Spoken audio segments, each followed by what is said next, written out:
మనిషికి దేవుడు ఇచ్చినటువంటి ఆశీర్వచనం ఏంటంటే మీరు ఏలండి అన్నాడు. మీరు ఏలికలు, భూమి మీద ప్రభుత్వం మీదే అన్నాడు. నేను మీకు 3 విధములైన ప్రభుత్వాలను గుర్తు చేస్తాను, మీకు తెలుసు అది. మొట్టమొదటిది దేవుని ప్రభుత్వం. దేవుని ప్రభుత్వం విశ్వమంతటికి ఆయన ప్రభువు. ఆయన ఏలేటువంటిది టోటల్ చరాచర జగత్తు మొత్తం, దేవదూతల ప్రపంచాలు కానీ మానవ ప్రపంచం కానీ మొత్తం అన్నిటి మీద ఆయన ప్రభువై ఉన్నాడు. ఆయన ప్రభుత్వం ఒకటి ఉంది. తర్వాత ఆయన దగ్గర నుండి పడద్రోయబడి కొంతమంది దేవదూతలను చెడగొట్టి వాళ్ళందరి మీద ప్రభువుగా సాతాను తన్ను తాను నియమించుకొని వాడితో పాటు పడద్రోయబడిన దేవదూతలు అందరూ ఆ సమూహం అంతా కలిపి రెండవ ప్రభుత్వం, ఇది సైతాను ప్రభుత్వం, ఇది సాతాను ప్రభుత్వం. వాళ్ళు మొట్టమొదట దేవుని సన్నిధిలో దేవదూతలు, గతంలో మీకు చెప్పాను. సాతాను కూడా ఒకప్పుడు ఒక కెరూబు, ఒక ప్రత్యేకమైన ఆధిక్యత పొందిన కెరూబు. అయితే తరువాత దేవుని మీద గర్వించిన వాడై, దేవుని మాటకు అవిధేయత చూపిన వాడై వాడు చెడిపోయాడు. చెడిపోయిన తర్వాత ఆ చెడిపోయినటువంటి మనసు కలిగిన వాడు దూతల ప్రపంచాల్లో సంచరించి వాళ్ళకు కూడా దేవుని మీద దుర్బోధ చేసినప్పుడు 1/3 దూతలు చెడిపోయారు. ఇంచుమించు 100 కోట్ల మంది దేవదూతలు ఉంటే వాళ్ళల్లో 33 కోట్ల మంది అనుకోండి చెడిపోయారు. వీడి మాటతో ఏకీభవించారు. అలా వాడి మాటతో ఏకీభవించిన తర్వాత వాడిని మొత్తాన్ని కలిపి దేవుడు స్థానభ్రంశం చేశాడు. అక్కడి నుంచి వాళ్ళకి బయటికి నెట్టేశాడు. వాళ్ళు ఉన్నది ఉన్నతమైన స్థలం, అది పరలోకం. ఆ ఉన్నతమైనటువంటి ప్రదేశం నుంచి వాళ్ళని భూమి పైన ఉన్నటువంటి ఆకాశ మండలం అక్కడికి నెట్టేశాడు. ఇప్పుడు రాజ్య బహిష్కరణ విధించబడలేదు కానీ, అంటే వాళ్ళ ప్రదేశాలు మారినాయి, వాళ్ళ హోదాలు మారినాయి, కానీ దేవుని దగ్గరికి వెళ్ళి వచ్చేటువంటి అవకాశాలు అయితే ఇచ్చాడు దేవుడు. అంటే దేవుడు ఉన్న ప్రదేశంలోకి వెళ్ళి వచ్చే అవకాశాలు అయితే దేవుడు ఇచ్చాడు. పూర్తిగా అసలు ఈ రాజ్యంలోనికి రాకూడదు అని కంప్లీట్గా రాజ్య బహిష్కరణ అంటే వాళ్ళని అసలు ఎంటర్ కూడా కానియొద్దు అని అయితే విధించాల. వెళ్ళి రావచ్చు, అవకాశం ఉంది. కానీ అక్కడే ఉండి పూర్వపు పెత్తనాలు వెలగబెట్టడానికి మాత్రం అవకాశం లేదు. అలాగ నెట్టివేయబడ్డారు. వాళ్ళు ఒక సామ్రాజ్యాన్ని స్థాపించుకున్నారు. అది 2వ ప్రభుత్వం, అంధకార సామ్రాజ్యం. అది సాతాను ప్రభుత్వం. వాడే వాళ్ళందరికీ ప్రభు. ఆ పడద్రోయబడినటువంటి దేవదూతలకు వాడే రాజు, వాడే ప్రభు, వాడే. ఇది రెండవది. ఫస్ట్ది ఎవరిదని చెప్పాను? దేవుని దగ్గర నుండి వేర్పడి వాడు ఒక గవర్నమెంట్ స్టార్ట్ చేసుకున్నాడు. ఆ గవర్నమెంట్లో ఆ దూతలందరూ కూడా దేవుని మాట వినరు, వాడి మాట వింటారు. వాళ్ళకి పర్టికులర్ టైం ఒకటి డిసైడ్ చేసేసి వాళ్ళని వదిలేశాడు దేవుడు. చెడిపోయిన సాతానుని, సాతానుతో పాటు చెడిపోయినటువంటి ఆ దేవదూతల మొత్తాన్ని ఒకేసారి కలిపి నాశనం చేయొచ్చు. కానీ ఆ పని చేయలే దేవుడు. చాలామందికి డౌట్ ఉంటుంది, సైతాను గని లేపేస్తే గొడవ వదిలిపోద్ది కదా, అసలు దేవుడు ఎందుకని వాడిని ఉండనిచ్చాడు అనేది చాలామందికి డౌటు. సైతాను గాడిని లేపేస్తాడు, అదేం పెద్ద సమస్య కాదు. కానీ వాడితో కూడా పని ఉంది దేవుడికి. చెడిపోయిన వాటిని నిర్మూలన చేయొచ్చు. కానీ దేవుడు ఎలాంటోడంటే ఆ చెడిపోయిన వాటిని కూడా తన కార్యాలను నెరవేర్చడానికి వాడుకోగల సమర్థుడు ఆయన. Praise the lord.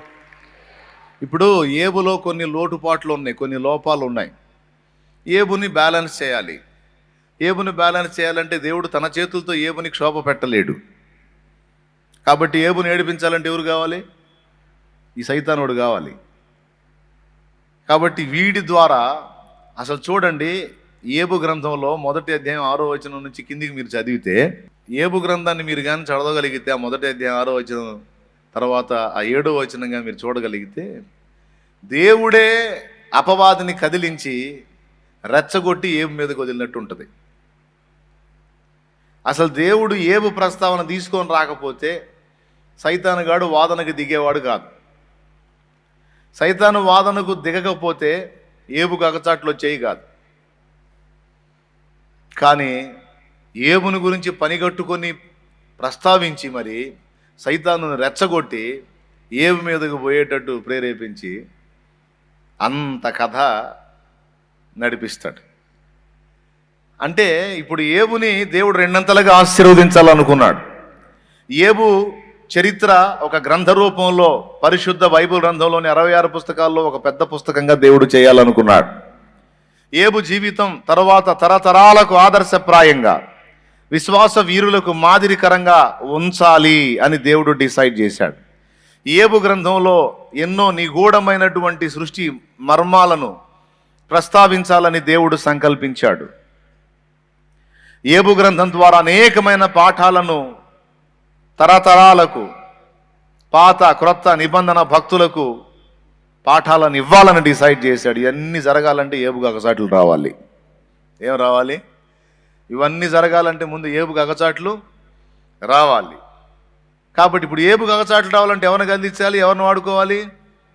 సాతానుగాడినే గద్దించాడు. ఇప్పుడు చెప్పండి, అసలు సైతానుగాడు అనేవాడే నిర్మూలమైన నాశనం అయిపోయాడు లేడనుకో, మరి ఏబును గద్దించేది ఎవరు? చూడండి, చెడిపోయిన వాడినే వాడుకొని తన భక్తులను సంపూర్ణ సిద్ధిలోనికి నడిపించుకోవడానికే దేవుడు సాతానును ఉంచాడు. అర్థమైందా? ఈ ప్రక్రియ పూర్తయిన తర్వాత రేపిక భవిష్యత్తు ఈ ప్రక్రియ పూర్తవుతుంది. యేసు ప్రభు రెండవ రాకడికి సంఘము యొక్క నిర్మాణం సంపూర్తి అవుతుంది. ఆ తర్వాత ప్రభువు సంఘముతో కలిసి 1000 ఏళ్ల నీతి పరిపాలన జరిగిస్తాడు ఇదే భూమి మీద. ఆ తరువాత అపవాదిని కూడా సమూల నాశనం చేస్తాడు. ఆఖరికి 1000 ఏళ్ల నీతి పరిపాలన అయిపోయిన తర్వాత కూడా ఒకసారి వాడికి ఛాన్స్ ఇస్తాడు మళ్ళా మనుషుల్ని శోధించడానికి. 1000 ఏళ్ళు దేవుడు పరిపాలించి 1000 ఏళ్ళు నా పరిపాలన అనుభవించారు కదా, ఇక వీళ్ళు నన్ను ప్రేమిస్తారా లేదా అని టెస్ట్ చేసుకోవడానికి అగాధములో నుండి ఆ ఘట సర్పాన్ని మళ్ళీ ఒకసారి బయటికి తీస్తాడు. వాడు రావటంతోనే అసలు ఎట్ట భరిస్తున్నారు ఈ నియంత పరిపాలనని. ఒక బ్రాందీ షాపు లేదు, విస్కీ షాపు లేదు, ఒక వ్యభిచారం లేదు, మన ఇష్టం వచ్చినట్టు బతకడానికి మనకి స్వేచ్ఛ లేదు, పాడు లేదు. అసలు ఎలా మనం బ్రతకాలి? ఇలా ఈ నియంత పరిపాలనలో మన ఇష్టం వచ్చినట్టు మనం బతకూడదు, తప్పులు చేయకూడదంట, ఎట్లా పడితే అట్లా బతకూడదంట, అన్ని నియమాలే, అన్ని నీతులే, అసలు ఇందులో ఎలా బతుకుతాం మనం అని వాడు ప్రచారం మొదలు పెడతాడు. గోగు మాగోగను వారిని లెక్కకు ఇసుక రేణువుల వలె సమకూర్చి మొత్తాన్ని మళ్ళా పరిశుద్ధుల శిబిరం మీదకి తీసుకొని పోతాడు. అప్పుడు ఆకాశము నుండి అగ్ని దిగి వచ్చి వానిని కూడా దహించి వాడు డైరెక్ట్గా పోయి నరకంలో పడతాడు. అప్పుడు పడతాడు వాడు నరకంలో. ఇక అంతటితో క్లోజ్. అసలు సైతాను గాడిని ఎందుకు ఉంచాడు అనే డౌట్ ఎప్పుడన్నా వచ్చిందా మీకు? ఈ దెయ్యాలు ఎందుకు ఉండాలి? దేవుడు బలవంతుడు కదా. సైతానుని ఎందుకు ఉంచాలి? దేవుడు బలవంతుడు కదా. అసలు ఈయన్ని లేపేస్తే గొడవ ఉండదు కదా. ఆయనకి ఎంత అలా చిటికేస్తే అయిపోతాడు, వాడు శూన్యంలో కలిసిపోతాడు కదా. మరి వాడిని ఎందుకు ఉంచాడు అనే ధర్మ సందేహానికి జవాబు చెప్పా. వాడు చెడిపోయిన వాడే అయినా వాడితో పనుంది దేవునికి. వాడినే ఉపయోగించి భూమి మీద తన భక్తులను పరిపూర్ణులుగా చేయడం దేవుని సంకల్పమై ఉంది. వాడనేవాడు లేకపోతే ఇప్పుడు నిన్ను నన్ను శోధించేది ఎవడు? మరి దేవుడు శోధించడే. మనల్ని శోధించాలంటే వాడే కావాలా, ఆ చెడిపోయినోడే కావాలా. భక్తుల్ని పరిపూర్ణం చేయాలంటే వాడు శోధించాలి, ఆ శోధనలో మనం పాస్ అవ్వాలి. అంటే ఇప్పుడు మనల్ని పరీక్షించడానికి ఒక పరీక్ష నాళికైతే ఒకటి కావాలి. ఆ పరీక్ష నాళికే మిస్టర్ లూసిఫర్. వాడినే ఉపయోగించుకొని తన భక్తులను పరిపూర్ణను చేసుకుంటున్నాడు. ఇది దేవుని మహాజ్ఞానం. ఇప్పుడు ఈ మాట నేను చెబుతున్నా, సైతాన్ గాడు అనుకుంటాడు ఏడిసేవలే పోవాయి అని. మనం అనలేము ఏడిసేవలే పోరా, నేను పద్దాకల వెధవం చేయటమే దేవుడి పని అని నేను కూడా అంటా సైతాన్ తోరి. సైతాన పద్దాకలు నువ్వు ఎదవైపోవటమే నీ బతుకంత అంతే అని. ఏదో సాధించాను అనుకుంటాడు ఏబు దగ్గర, చివరికి ఎవరు ఎదవైపోతారు? వాడే వెదవైపోతాడు. కాబట్టి అసలు వీడిని ఎందుకు ఉండనిచ్చాడు? తప్పు జరిగినప్పుడే, అసలు ప్రారంభంలోనే, వీడు పాపం చేసినప్పుడే, దేవుని మీద తిరుగుబాటు చేసినప్పుడే వీడిని సమూల నాశనం చేయొచ్చు. కానీ దేవుడు అలా తొందరపడేవాడు కాదు. దేవునికి కాస్త నిరుపు నిదానాలు ఉన్నాయి. ఒక పక్క ప్లాన్, ప్రణాళికతోనే వాడి దూతల్ని ఉండనిచ్చాడు. వాళ్ళకు ఒక టైం డిసైడ్ చేశాడు, కాలం ఒకటి నిర్ణయించాడు. ఆ కాలం దాటిన తర్వాత వాళ్ళు అంతమైపోవాలి. అప్పటిదాకా వాళ్ళని ఉంచుతాడు. ఆ కాలాన్ని గురించే మత్తయి సువార్త 8:28లోను, లూకా సువార్త 8:26లోను దెయ్యాలు మాట్లాడినాయి. సర్వోన్నతుడైన దేవుని కుమారుడా, మాతో నీకేమి, కాలము రాక మునిపే మమ్మును నశింపజేయవచ్చితివా అని దెయ్యాలు అడుగుతాయి ప్రభువుని. మాకొక డేటు డిక్లేర్ అయిపోయింది గయా, ఆ డేటు దాకన్నా తిరగనేవా భూమి మీద మమ్మల్ని? కాలము రాక మునిపే మమ్మును నశింపజేయవచ్చితివా అని అడిగితే అర్థం ఏంటి? వాటి కాలం వాటికి తెలుసు. అప్పటిదాకన్నా మమ్మల్ని తిరగనియ్యా, నీవు మమ్మల్ని వెళ్ళగొట్టిన ఎడలా పాతాళమునకు వెళ్ళగొట్టవద్దు, ఆ పందుల్లోకి పోవడానికి అవకాశం అని అడుగుతాయి. అక్కడ పొమ్మని సెలవిచ్చినప్పుడు పోయి ఆ పందుల్లో దూరతాయి, పోయి సముద్రంలో పడి చస్తాయి. అర్థమైందా? అంటే దయ్యాలకు ఒక కాలం నిర్ణయించబడింది. చెప్పండి, దెయ్యాలకు ఒక కాలం. నోరు తెరవన్నాయో పెళ్లి చూపులకు వచ్చినట్టు తలలు దించి ఉన్నారు. దయ్యాలకు ఒక కాలం, సైతానికి ఒక కాలం. ఎందుకని నిర్ణయించబడింది? ముందే వేసి పడేయచ్చు కదా. కాదు వాళ్ళతో పని ఉంది. చెడిపోయిన పాత్రలను కూడా దేవుడు కొన్ని పనులకు వాడుకుంటాడు, తన కార్యాలు నెరవేర్చుకోవడానికి వాడుకుంటాడు. అందుకే వాళ్ళు ఉంచాడు. ఇది బాగా మీకు అర్థమైతే ఇట్లాంటి ప్రశ్నలు ఇక రావు. సైతాన్ని ఎందుకు ఉంచాడు, దెయ్యాలను వేసి పడేయచ్చుగా అని ఇట్లాంటి ప్రశ్నలు ఇక రావు. దానికి మీకు సాదృశ్యంగా ప్రకటన గ్రంథం 20వ అధ్యాయంలో నుంచి అగాధములో బంధించబడిన ఘట సర్పాన్ని గురించి. ఆ ఘట సర్పాన్ని బంధించాడు పెద్ద గొలుసులు చేతబట్టుకొని, దోతొచ్చి బంధించాడా? ఇక జనములను మోసపరచకుండానట్లు వాడు 1000 ఏండ్లు అగాధములో బంధింపబడవలెను. బంధించేశాడు వాడిని. ఎన్నేళ్ళు? అయిపోయింది. ఇప్పుడు ఆ 1000 ఏళ్ళు గడిచిన తర్వాత మళ్ళీ ఒక్కసారి వాడిని బయటికి తీస్తాడు చూడు. ఎందుకు? భూనివాసులను మళ్ళీ పరీక్షించడానికి. ప్రకటన గ్రంథము 20వ అధ్యాయము వచనం చూపిస్తాను చూడండి. 7వ వచనం చదువు. 1000 సంవత్సరములు గడిచిన తరువాత సాతాను తానున్న చెరలో నుండి విడిపింపబడును. భూమి నలుదిశల యందుండు జనములను లెక్కకు సముద్రపు ఇసుక వలె ఉన్న గోగు మాగోగు అను వారిని మోసపరిచి వారిని యుద్ధమునకు పోగు చేయుటకై. చూడండి, దరిద్రులు మామూలు కాదు. 1000 ఏళ్ళు దేవుడు అద్భుతంగా యేసయ్య పరిపాలనలో ఉన్న వీళ్ళు ఇప్పుడు వాడొచ్చి అసలు ఎట్ట బతుకుతున్నారు ఈ నియంత పాలనలో అంటే వాడిని ఏం చేయాలో చెప్పు తీసుకొని కొట్టాలా? పనికి మాలోడా, సైతానా? దేవుడి పరిపాలన చూస్తున్నారు 1000 ఏళ్ళు. మేము ఎవరి పరిపాలన? దేవుడి పరిపాలన చూస్తున్నావురా 1000 ఏళ్ళు. మామూలుగా లేదు ఈ పరిపాలన. మాకు ఎంత హాయిగా ఉందో అనాల్సింది పోయి ఈడొచ్చి 4 మాటలు చెప్పగానే వీళ్ళకి ఒళ్ళు పూనకం వచ్చినట్టుగా తయారయ్యి మొత్తం కలిసి దేవుని మీద, పరిశుద్ధుల మీద యుద్ధానికి బయలుదేరారు. అంటే వీళ్ళ బుద్ధి మారిందా లేదా అనే పరిశీలనకి దేవుడు వాడిని వాడాడు చూడు. వాడనేవాడు వచ్చి లైన్లోకి దిగి వాళ్ళని ప్రేరేపించకపోతే వాళ్ళ రంగు బయటపడేదా? తర్వాత ఏం జరిగిందో మీకు తెలుసు. యుద్ధమునకై పోగు చేయగా వాళ్ళంతా కలిసి పరిశుద్ధుల శిబిరమును, ప్రియమైన పట్టణమును ముట్టడి వేయగా పరలోకము నుండి అగ్ని దిగి వచ్చి వారిని దహించెను. ఆ తర్వాత చదువు. వారిని మోసపరిచిన అపవాది అగ్ని గంధకములు గల గుండములో పడవేయబడిన. అచ్చట క్రూర మృగమును అబద్ధ ప్రవక్తయు ఉన్నారు. వారు యుగయుగములు రాత్రింబగళ్ళు బాధింపబడుతారు. అప్పుడు పడ్డాడండి వాడు నరకానికి. అదండి క్లైమాక్స్. అంటే క్లైమాక్స్ దాకా ఉంటాడనమాట మనోడు. ఉండాలి, ఉంటేనే కదా మరి మనుషుల రంగు తేలేది. అందుకు కాబట్టి తప్పు జరిగినప్పుడే వాడిని దేవుడు నాశనం చేయవచ్చు, కానీ వాడి ద్వారా కొన్ని పనులు జరిగించాలని ఆలోచించిన వాడై సంపూర్ణంగా నాశనం చేయలే. వాళ్ళ స్థానాలను అక్కడి నుంచి తొలగించి, వాళ్ళ హోదాలు పదవులు తొలగించి పదవీచ్యులను చేసి, పదవీ భ్రష్టులను చేసి, వాళ్ళ స్థానాలు కూడా అక్కడి నుంచి, ఇప్పుడు ఉదాహరణకి పోలీస్ డిపార్ట్మెంట్లో జాబ్ చేసేవాడికి క్వార్టర్స్ ఇస్తారు, వాళ్ళు ఇచ్చిన దానిలో హాయిగా ఉండొచ్చు.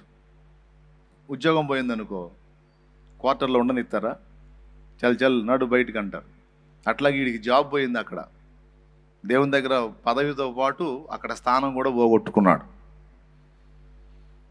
పదవి పోయిన పోలీస్ ఆఫీసరు మళ్ళీ స్టేషన్కి వెళ్ళి రావచ్చా లేదా? వీడు కూడా పదవి పోయినా సరే మళ్ళా పోయి వస్తుంటాడు అన్నమాట. అందుకే ఏబు గ్రంథంలో దేవదూతలందరూ దేవుని సముఖంలో కూడినప్పుడు వీడు కూడా పోయాడు అన్నమాట. నిన్నెవరు రమ్మన్నారా ఇక్కడికి అనలా, నువ్వు ఎక్కడి నుండి వచ్చావు అన్నాడు. అది ఎవరు రమ్మన్నారు నిన్ను ఇక్కడికి? నిన్ను తోసేశాను కదా అని అనలా. అంతేకాదు, వాడు డైలీ దేవుని సముఖంలో ఉన్నాడు.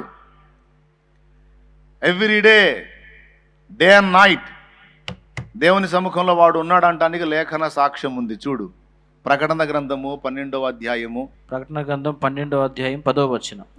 మరియు ఒక గొప్ప స్వరము పరలోకమందు ఇలాగు చెప్పుట వింటిని, రాత్రింబగళ్ళు మన దేవుని ఎదుట మన సహోదరుల మీద నేరము మోపువాడైన అపవాది. రాత్రింబగళ్ళు మన దేవుని ఎదుట మన సహోదరుల మీద నేరము మోపువాడైన అపవాది. ఎనీ టైం, ఎక్కడ? రాత్రింబగళ్ళు. ఎక్కడ? దేవుని ఎదుట. ఎవరి మీద? మన సహోదరుల మీద నేరము మోపువాడైన అపవాది పడద్రోయబడి ఉన్నాడు. డైలీ పోతున్నాడు ఆయన దగ్గరికి. వీడు డే అండ్ నైట్ మన మీద కంప్లైంట్లు చేస్తా ఉన్నాడు. వీడు ఏమండి, ఒక మాట, దేవుడి దగ్గర పోయి అబద్ధాలు చెబితే దేవుడు ఊరుకుంటాడా? పళ్ళు రాలగొడతాడు. కానీ వీడు వెళ్ళి దేవుని ముందుకెళ్ళి రాత్రి మగళ్ళు మన మీద నేరాలు మోపుతున్నాడట. దేవుడు ఏమనట్లా వాడిని. ఎందుకో తెలుసా? మన గురించి వాడు అక్కడ చెబుతుంది నిజాలే. అబద్ధాలు చెబితే పళ్ళు రాలిపోతాయి.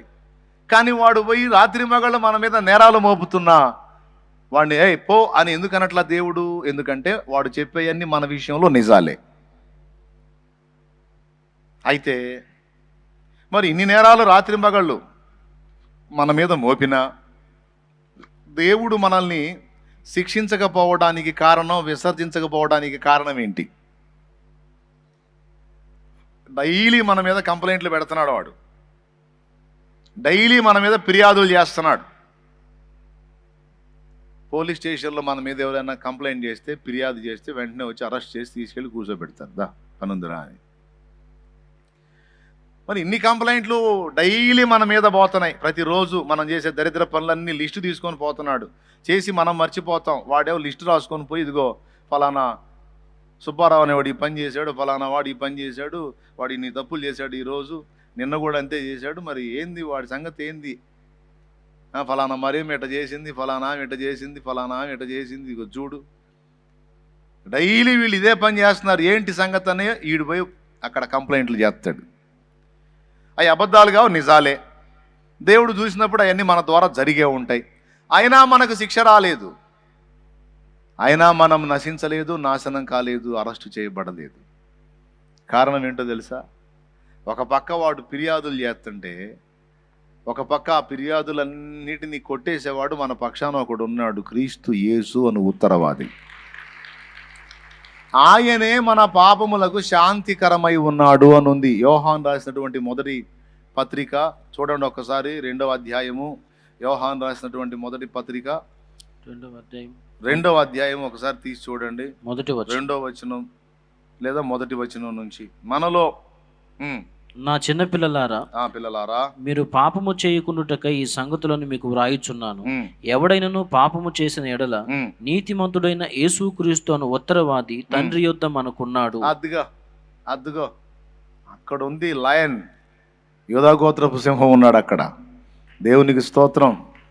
అక్కడ ఉన్నాడండి. ఒక పక్క వీడిపోయి మన మీద నేరారోపణలు చేస్తుంటే, అక్కడ దైవ కుమారుడు తన రక్తమును చూపిస్తున్నాడు మన విషయమై. తండ్రి, నా కుమారుడు బలహీనపడ్డాడు, శోధించబడ్డాడు, డిస్టర్బ్ అయ్యాడు కాదని నేను అన్నట్లా, అదిగో నా రక్తాన్ని ఆశ్రయించాడు, మారు మనసు పొందాడు, నా కృపను వేడుకున్నాడు, అదిగో దిద్దుకోవడానికి ఇష్టపడుతున్నాడు. తండ్రి, అదిగో నా రక్తమును బట్టి నా కుమారుని వదిలేయి, నా రక్తమును బట్టి నా కుమార్తెను వదిలేయి, ఇంకొక ఛాన్సీ. ఏ రోజుకు ఆ రోజు వీడు కంప్లైంట్లు చేయటం, యేసయ్యేమో తన రక్తాన్ని చూపించి కేసులు కొట్టేయటం. ఇప్పుడు కొట్టాల అసలు లెక్క ప్రకారం, కాకపోతే మీరు లేటు కదా, ఏం చేద్దాం.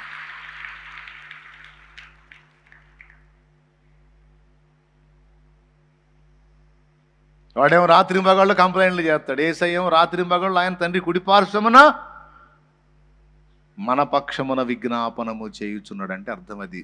రోమాపత్రిక 8వ అధ్యాయము 34వ వచనం. శిక్ష విధించు వాడెవడు? చనిపోయిన క్రీస్తు యేసే. అంతేకాదు మృతుల్లో నుండి లేచిన వాడును, దేవుని కుడిపార్శ్వమున ఉన్నవాడును, దేవుని కుడి ప్రక్కన ఉన్నవాడును, మన కొరకు విజ్ఞాపనము చేయువాడు ఆయనే. ఎందుకు విజ్ఞాపన చేయాల్సి వచ్చింది? మన కోసం విజ్ఞాపన చేస్తున్నాడంట, రిక్వెస్ట్ చేస్తున్నాడంట తండ్రిని. ఎందుకు విజ్ఞాపన చేస్తున్నాడు? మనల్ని బ్రతుకనీయమని విజ్ఞాపన చేస్తున్నాడు, మన తప్పులను కాయుమని విజ్ఞాపన చేస్తున్నాడు, మనల్ని క్షమించమని విజ్ఞాపన చేస్తున్నాడు, పోనీలే తండ్రి అని విజ్ఞాపన చేస్తున్నాడు. అంతేకాదు మనం ఆశించినవి మనకి దక్కునట్లు మన పక్షమున మన కోరిక తీర్చమని తండ్రిని అడుగుతున్నాడు. అందుకే కొన్ని ప్రార్థనలు నువ్వు చేసిన వాటికి జవాబులు వచ్చినాయి, కొన్ని నువ్వు చెయ్యనివి కూడా నీకు వచ్చినాయి, కొన్ని నువ్వు అడగలేదు దేవుణ్ణి, అయినా నీకు దేవుడు ఇచ్చాడు. ఎలా ఇచ్చాడో తెలుసు? అది యేసయ్య విజ్ఞాపన. నేను చెప్పే అర్థమవుతున్నాయా? ఎవరు చేశారు నీ పక్షాన? కొన్ని నీ హృదయంలో ఆశించావు, బయటికి చెప్పలా. తినే పదార్థం దగ్గర నుంచి ఆత్మీయ శారీరక అవసరాలన్నిటి విషయంలో కొన్నేమో అడిగావు బయటపడి, కొన్నేమో అడగలేదు కానీ మనసులో ఆశించావు. న్యాయంగా నువ్వు మనసులో ఆశించింది న్యాయమైంది, తప్పకుండా దేవుడు విజ్ఞాపన చేస్తాడు. తండ్రి, నా బిడ్డ హృదయంలో ఫలానా విషయమే ఆశ ఉంది. శాలేమరాజు అన్న ఒక్కసారి మా ఇంటికి వస్తే బాగుండు, ఆయన రాడుగా, ప్రార్థన చేసి ఏం ప్రయోజనం అనిపించింది మనసులో. నిజం చెప్పండి, అవునా? ఎంతమంది ఒప్పుకుంటారు దాన్ని? ఒకసారన్నా మా ఇంటికి వస్తే బాగుండని ఆశ కలిగింది. ఆయన వెంటనే ఏం గుర్తొచ్చింది? మన ఇంటికంటే మరి ఇంతమంది ఇళ్ళకి పోవాలిగా, ఇంతమంది ఇళ్ళకి పాపం ఏడ తిరుగుతాడులేబ్బా, ఈ లోపు రాకడ కూడా వచ్చింది. మొదలుపెట్టిన ఇంటికి మళ్ళీ రెండోసారి రావాలంటే ఇక రాకడ కూడా వచ్చింది. అంతమంది ఉన్నారు, పాపం ఏడ తిరుగుతాడు, ఆయనకి ఏడ కుదిరిద్ది, కానీ వస్తే బాగుండు. పర్వాలేదులే యేసయ్య, పర్లేదు. అది నీకు దేవుడు నన్ను రప్పించటం ఆయన చిత్తం అయ్యి నువ్వు ఆశించింది ఆయనకి హృదయంగా అనిపిస్తే వెంటనే విజ్ఞాపన పోయింది తండ్రికి, తండ్రి, నా కుమారుడు అదిగో నా బిడ్డ గృహాన్ని దర్శించాలని నా బిడ్డ ఆశ పడుతున్నాడు, ఆశ పడుతుంది, ఈ ఆశ వారికి ఎప్పటి నుండో ఉంది, అది నెరవేర్చు. అప్పుడు నాకు ఆలోచన కలిగింది, ఏదో తెలియదు, ఏదో పని పడిద్ది, ఊహించని రీతిలో నేను నీ ఇంటికి అడుగు పెట్టడం జరిగింది. జస్ట్ ఎగ్జాంపుల్ కోసం చెప్పా. అట్లా కొంతమంది దగ్గరికి వెళ్ళాను నేను, వాళ్ళు స్టన్ అయ్యి, అసలు మేము ఊహించలేదన్నా నువ్వు వస్తావని, అసలు ఇదేందన్నా వచ్చాను కదా, ఇప్పుడు తర్వాత సంగతి చూడండి, ఇప్పుడు ఇదేందన్నా అంటే ఆయన చేశాడు, వచ్చాను, ఇస్తే కాసిన మంచినీళ్ళు ఇవ్వండి, గిన్నెడు చన్నీళ్ళు ఇవ్వండి, ఆ ఫలం మీకు వచ్చింది, తాగి వెళ్తాను. అంటే అట్లా ఆ ఒక్కటే కాదు, అలాగని ఇప్పుడు నుంచి నేను కూడా ఆశపడతాను, ఇప్పుడు దేవుడు నెరవేర్చాలని కూర్చోవాకండి. ఆయన చిత్తం, నా తండ్రి చిత్తం అయితే ఆయనే పంపిస్తాడు అన్న నా ఇంటికి, నా తండ్రి చిత్తం అంతే. ఆ మాట అనుకొని వదిలేసే, ఆయన చిత్తం అయితే దేవుడు నడిపిస్తాడు. అది ఎప్పుడు ఎలాగని నేను చెప్పను, ఎప్పుడో ఒకప్పుడు నడిపిస్తాడు, నీకెందుకు, ఆయనకి సాధ్యం. ఆమేన్. అట్లా ప్రతిదీ మనం ఆశించినది యుక్తమైనదైతే, సమంజసమైనదైతే, అది నువ్వు బయటికి అడక్కపోయినా సరే అది నీకు దక్కింది. కొన్ని అలాగ నువ్వు పొందుకొని ఉన్నావు, అది ఎవరి ఫలమో తెలుసా? యేసయ్య నీ హృదయ వాంఛలు ఎరిగి నీ పక్షాన విజ్ఞాపన చేశాడు. నేనడిగి అడగక మునుపే నా అక్కర తీర్చియున్నావు, నేనడిగి అడుగక మునుపే నా నా అక్కర తీర్చియున్నావు, నీ వెతికి వెతకక మునుపే నా ఎదుటే నిలిచియున్నావు, నీ వెతికి వెదుకక మునుపే నా ఎదుటే నిలిచియున్నావు, నీ కోరి కోరక మునుపే నా కోరిక తీర్చియున్నావు, నిన్నే ఆరాధింతును, నే నిన్నే సేవింతును, నిన్నే నే నిన్నే సేవింతును, నిన్నే ఆరాధింతును, నా హృదయముతో నిన్నే ఆరాధింతును, నా హృదయమంతటితో, హృదయ వాంఛలు తీర్చువాడా, నా కోరిక సిద్ధింపచేయువాడా. దేవునికి మహిమ. ఎన్నో పొరపాట్లు మన నుండి జరిగినా మనం ఇంకా నిర్మూలము కాకుండా ఉండడానికి కారణం యేసయ్య విజ్ఞాపన. శత్రువు రాత్రి మగళ్ళు పోయి కంప్లైంట్లు చేసినా సరే మనం ఇంకా నాశనం కాకుండా ఉండడానికి కారణం, దేవుని ఉగ్రతకు బలి కాకుండా ఉండడానికి కారణం యేసయ్య విజ్ఞాపన. చాలా విషయాలు మనం అడిగినవి దొరుకుతున్నాయి, అడగనవి కూడా దేవుడు మనకి ఇవ్వడానికి కారణం యేసయ్య విజ్ఞాపన. అక్కడ కూర్చున్నాడు తండ్రి కుడి పార్శ్వమందు. కొన్ని ఆశీర్వాదాలు మనకు దక్కకుండా చేయడానికి కూడా ఇటు కంప్లైంట్లు చేస్తున్నాడు పోయి సిగ్గుమాలినాడు. అయినా సరే అవి మనకు దక్కునట్లు యేసు తన రక్తమును చూపించి మన పక్షమును విజ్ఞాపన చేసి మనకు ఆ కృపలు ఇస్తా ఉన్నాడు. అందుకే ఏ రోజుకి ఆ రోజు మన బండి దొర్లిపోతా ఉంది. ఎంతమందికి అర్థమైంది? రైట్. ఎక్కడున్నాడు వీడు? తండ్రి దగ్గర ఉన్నాడు. నిజాలు చెబుతున్నాడా అబద్ధాలు చెబుతున్నాడా? అబద్ధాలు చెబితే ఉన్నెత్తాడు అక్కడ. మనుషుల కంటే అబద్ధాలు చెప్పొచ్చు. ఇప్పుడు నా మీద మీకు ఎవరైనా అబద్ధం చెప్పారనుకో ఎర్రి ముఖం వేసుకొని అవునా అట్నా మంచోడు అనుకుంటున్నానే నేను అని నువ్వు మోసపోవచ్చు. కానీ దేవుడు మోసపోడు. దేవుని దగ్గరికి పోయి అబద్ధాలు చెప్పాడు అనుకో, రేయ్ హో అవతలకి అంటాడు. అక్కడ సత్యమే చెప్పాలి. ఎందుకంటే అన్ని తెలుసు ఆయనకి, అన్ని చూస్తున్నవాడు ఆయన. వాడు వెళ్ళి నిజమే చెప్తాడు. మన మీద ఫిర్యాదులు నిజమే, మన నేరాలు నిజమే, కంప్లైంట్లు నిజమే. అయినా యేసు రక్తము వాటన్నిటిని కొట్టి తొలగించి ఏ రోజుకు ఆ రోజు తన రక్తము చేత మనకు స్నానం చేయించి పరిశుద్ధపరిచి ఎప్పటికప్పుడు పరిశుద్ధపరుస్తున్నాడు, ఎప్పటికప్పుడు నూతన పరుస్తున్నాడు. కాబట్టే వచ్చి అబ్బా తండ్రి అయ్యా అని అనగలుగుతున్నావు మళ్ళీ. లేకపోతే ఆ అపరాధాల యొక్క జ్ఞాపిక నీలో ఉందనుకో, అబ్బా తండ్రి అన్న పదమే రాదు. తగను ప్రభువా అనుకుంటూ తిరుగుతాం. నీ కుమారుణ్ణి గాను కుమార్తెను గాను నీ దాసుని గాను దాసుని కూడా పనికిరాను అనుకుంటూ తిరుగుతాం. కానీ అలా కాకుండా ఈరోజు నిన్నటి దోషాలన్నీ ఆయన రక్తంతో కడిగి వేశాడు. మళ్ళీ క్రొత్త శుభోదయాన్ని నీకు ఇచ్చాడు. నూతనంగా వాత్సల్యం నీ మీద కలిగి ఉన్నాడు. ఆ వాత్సల్యాన్ని బట్టి, ఆ కడగబడిన విధానాన్ని బట్టి మళ్ళీ ఈ రోజుకు ఆ రోజు సంతోషంగా ఆయన సన్నిధిలో ఆయన కౌగిట్లోకి రాగలుగుతున్నాం. ఓకేనా? కాబట్టి ఇప్పుడు వాడు ఎక్కడుంటున్నాడు, యాడికి వెళ్ళి వస్తున్నాడు, అసలు వాడు ఎందుకు నిర్మూలం కాలేదు అనే విషయాలన్నిటిని మీకు చెప్పాను. ఎవరాడు? రైట్. ఎంతవరకు ఉంటాడో కూడా చెప్పా. భూమి మీద దేవుడు జరిగించాలనుకున్న కార్యం సంపూర్ణమైందాకా వాడు ఉంటాడు. వాడు కావాలి, వాడు అవసరం. అంత పని ఉంది దేవునికి. ఆ చెడిపోయినోడైనా సరే ఆ చెడిపోయినోడితోనే పని ఉంది, అందుకే ఉంచాడు. ఇప్పటిదాకా దీనికే ఆన్సర్ చెప్పా. కాబట్టి ఇప్పుడు దేవుడిది ఒక ప్రభుత్వం, సాతానుది ఒక ప్రభుత్వం.